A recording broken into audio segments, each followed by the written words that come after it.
Yes friends, देखिए कल शनिवार था तो कोई वीडियो मैंने नहीं बनाई, क्योंकि रोज़ 3 वीडियो सुबह दोपहर शाम आती ही हैं।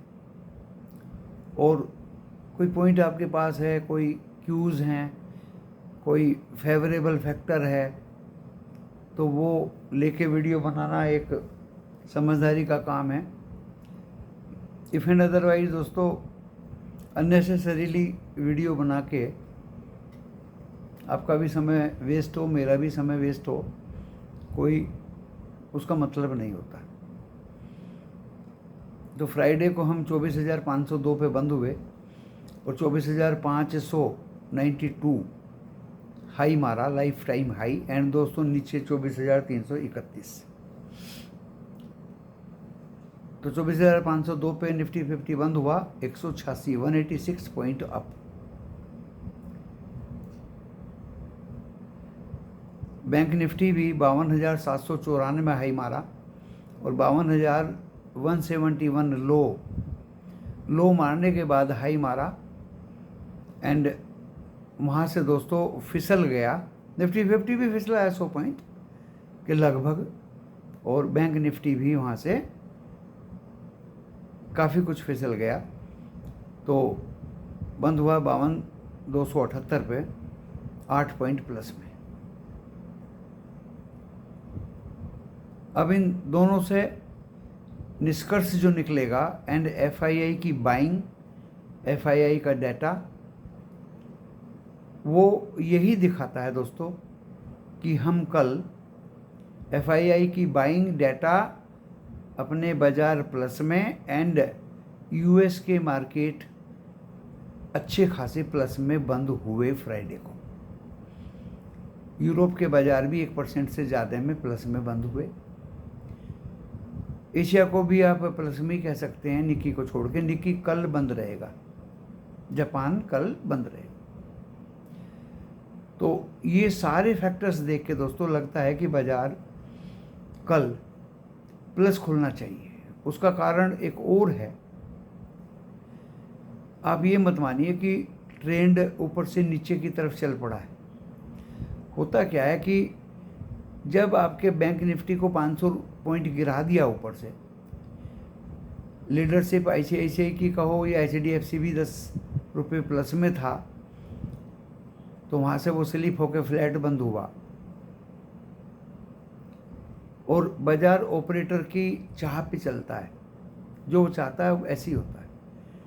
तो जब गिरने लगा तो लोगों ने पुट बाय कर ली, पुट बाय करो पुट बाय करो। और जो आजकल अनऑथराइज जो वो गड़ा सिस्टम चलता है, कुछ क्या है, उसमें भी दोस्तों उस ट्रेंड पे ज़्यादा जोर दिया जाता है। और ऐसा होने पे अच्छे खासे जो पुट बायर हैं वो दोस्तों ट्रैप हो जाते हैं जनरली, ऑलमोस्ट। ऐसा तो नहीं है कि आपने पुट बाय कर ली और कल मैं 200 पॉइंट नीचे खोलूँगा और आपको फ़ायदा हो जाएगा, आप तो निकल जाएंगे। ऑपरेटर कभी नहीं चाहता कि आपको प्रॉफिट हो या आप इजीली प्रॉफिट लेके निकल जाए। मेरा ऐसा मानना है। इस वीडियो को आप डिस्क्लेमर पढ़ने के बाद देखिए। डिस्क्लेमर डिस्क्रिप्शन बॉक्स में लिखा है, एंड डिस्क्रिप्शन बॉक्स इस वीडियो के टाइटल को प्रेस करने से खुल जाएगा। दोस्तों देखिए, लॉस या प्रॉफिट होगा वीडियो देखने के बाद, वो आपका अपना होगा। मेरा चैनल का कोई जिम्मेदारी नहीं होगा। स्टॉक मार्केट जोखिमों से भरा हुआ बाजार है। आप अपने personal financial SEBI registered adviser से ज़रूर सलाह लें, अपने विवेक का यूज करें। तो मैं बता रहा था कि बाजार किस तरह से चलता है। जहाँ तक स्टॉक की बात है, 2 इवेंट सामने हैं बाजार के। एक तो देखिए, 2 क्या 3-4 इवेंट सामने हैं। एक तो यूएस का इन्फ्लेशन डाटा कम आया, जो इंडिकेट करता है कि हम सितंबर एंड दिसंबर में रेट कट की चाह रखते हैं। दूसरा, बजट सामने है और उस बजट में भी उम्मीद है कि जो स्लैब है नीचे का दोस्तों, जो नॉन टैक्सेबल होता है उसका लिमिट बढ़ जाए, कॉरपोरेट टैक्स वही रहें या थोड़ा बहुत कम हो जाए। एंड फिर है दोस्तों 25 तारीख को बड़ी एक्सपायरी मंथली, जिसमें कॉल ऑप्शन, निफ्टी 50 सभी होते हैं। तो इन सारी इवेंट्स को देखते हुए बाजार में तो कल अप मूवमेंट दिख रही है और बाकी तो ये शेयर बाजार है दोस्तों। अगर ये फ्लैट से नीचे भी खुलता है तो रिबाउंस होने के चांस काफ़ी अच्छे हैं। लंबी लंबी बात मैं करता नहीं हूँ कि आप अगस्त के लास्ट की पुट ले लो या सितंबर के लास्ट की। दोस्तों अगस्त का लास्ट और सितंबर का लास्ट किसने देखा? किस आधार पे आप बोल रहे हैं? प्रेजेंटली जो तथ्य आपके सामने हैं, पहले तो आप उनसे ही निपटेंगे। अगस्त के लास्ट की और सितंबर के लास्ट की जो है पुट बाय कर लो, ये एडवाइजेबल बिल्कुल भी नहीं है दोस्तों। छोटे छोटे से घड़ा भर जाता है, छोटे छोटे लाभ से। अगर आपको दिन में ही प्रॉफिट होता है या आज आपने buy today sell tomorrow BTST की है और आपको ओपनिंग पे ही प्रॉफिट हो जाता है दोस्तों, उससे बढ़िया मैं कुछ नहीं समझता। क्योंकि देखिए वहाँ एक तो आपके बाय का प्रीमियम का को ऑपरेटर ज़्यादा डीके नहीं करता। इफ एंड अदरवाइज आपने अगर आपको 50 पॉइंट का प्रॉफिट हो रहा है निफ्टी बैंक में और आप सोच रहे हैं कि और 100 पॉइंट का प्रॉफिट हो जाए, तो दोस्तों उसके बाद कॉल जो ऑपरेटर है उसी कॉल के प्रीमियम को ईट करने लगता है और एक जगह पे लाकर रोक देगा, वो विद टाइम डीके हो जाएगा।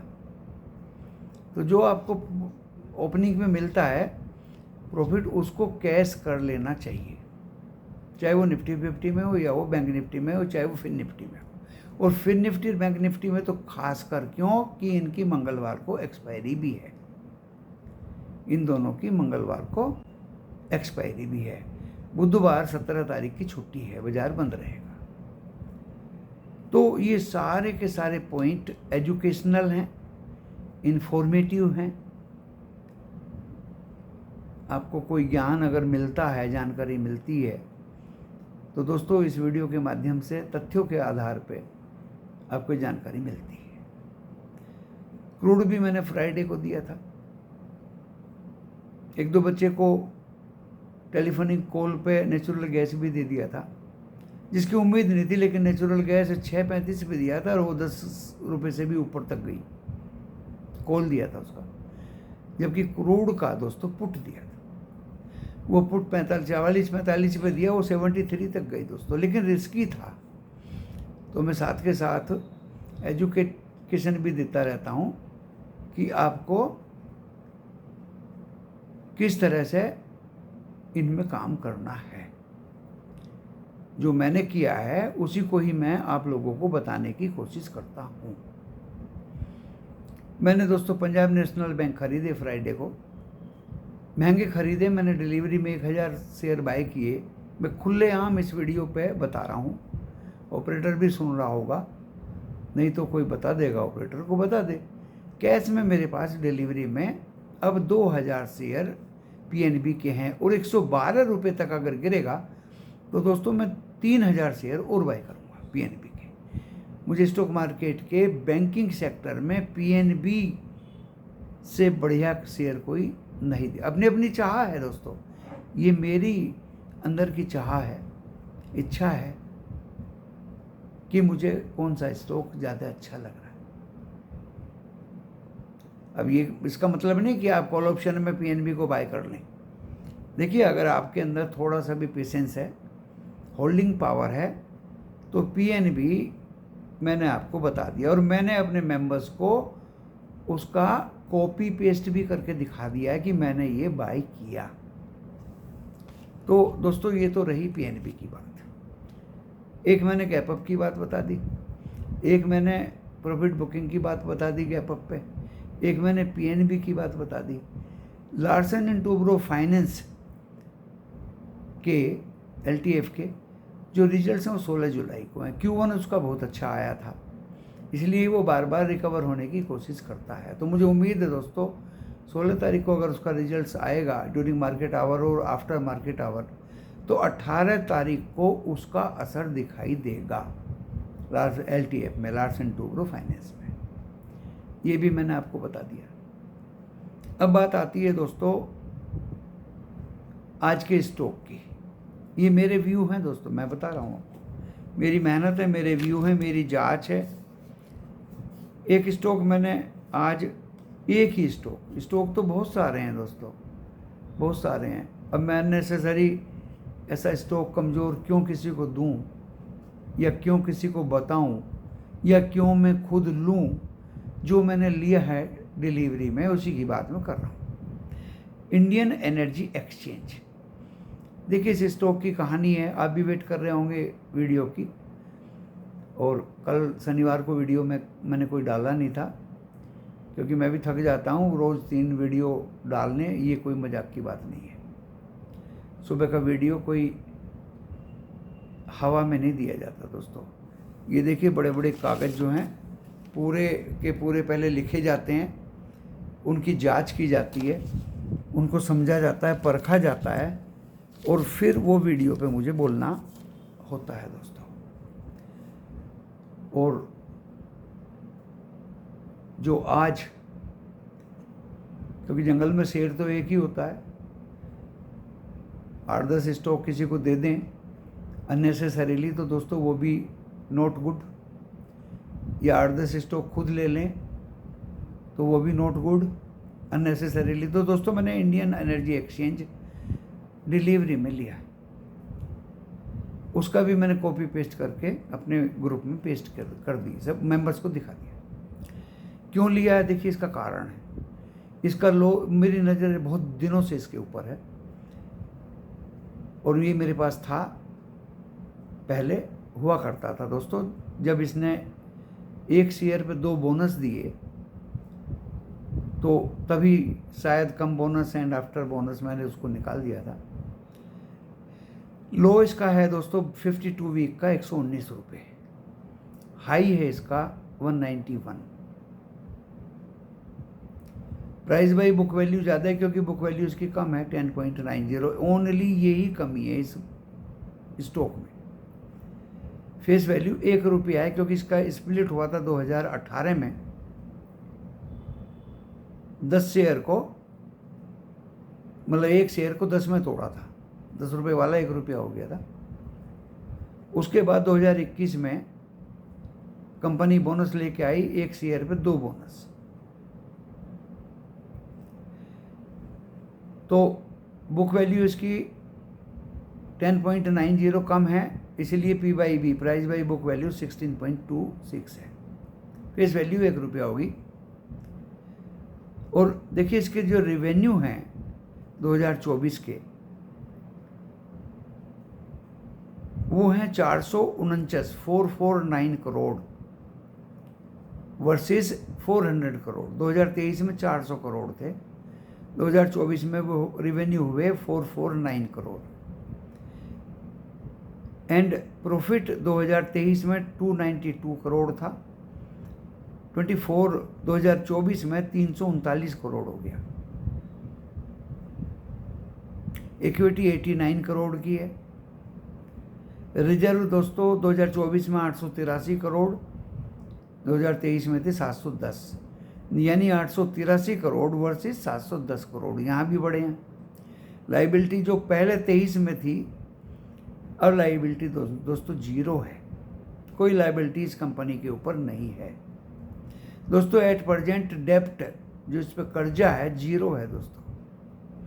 कंटिन्यूसली 2023 को छोड़ के जहाँ 292 करोड़ का प्रॉफिट हुआ, वो भी प्रॉफिट हुआ, ज़्यादा हुआ, बट इसका जो चार्ट है 2000 पिछले 5 साल का, वो इंक्रीजिंग ऑर्डर में है प्रॉफिट का। रेवेन्यू में भी इंक्रीजिंग ऑर्डर में है, प्रॉफिट में भी इंक्रीजिंग ऑर्डर में है। एंड डेप्ट फ्री कंपनी है। रिजर्व मैंने बता दिया आपको 883 वर्सेस 710। तो दोस्तों डेप्ट फ्री, रिजर्व ज़्यादा, प्रॉफिटेबिलिटी ज़बरदस्त, लाइबिलिटी जीरो, पावर सेक्टर की कंपनी। मुझे लगता है दोस्तों ये with in 3 months more than 275 होने के चांस इसके 100% हैं, 100% हैं। जिस तरह से बॉम्बे स्टॉक एक्सचेंज BSE का शेयर भागा था, CDSL का शेयर भागा था, ये उसी ज़माने की बात है जब BSE ने भी ज़बरदस्त बोनस दिया था। CDSL ने तो अब दिया है 1:1, और इस कंपनी ने भी बोनस 1/2 दिया था।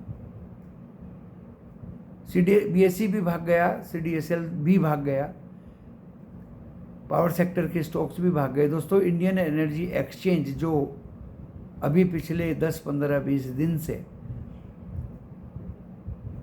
ब्रेकआउट हाई 191 लगा के 180 के इर्द गिर्द घूम रहा है, इसको मैंने कैश में बाई किया। क्योंकि देखिए आपको मैं बता देता हूँ जो स्टॉक्स मैंने मेंबर्स को बताए कि भाई मैंने CDSL बाई कर लिया है 2290 रुपये पे। दोस्तों वो 2490 रुपये आपने 2484 रुपये आपने देखा है विद इन 2-3 डेज। क्या बुराई की? जो मैंने दोस्तों रहने ब्रेक अपने ग्रुप में दिया कि मैंने ख़रीद लिया भाई, दोस्तों वो कल फ्राइडे को 1070 तक भागा। वो भी बढ़िया कंपनी है, डेप्ट फ्री कंपनी है। तो CDSL में भी अर्न किया मौका मिलते ही, रहने ब्रेक में भी अर्न किया मौका मिलते ही। तो इस तरह से मैं अच्छे स्टॉक्स को बाय करके, और जब उनमें एक तेज़ी आती है प्रॉफिट बुक करने में दोस्तों कोई चूक नहीं रखता, मैं उनमें प्रॉफिट बुक कर लिया करता हूँ।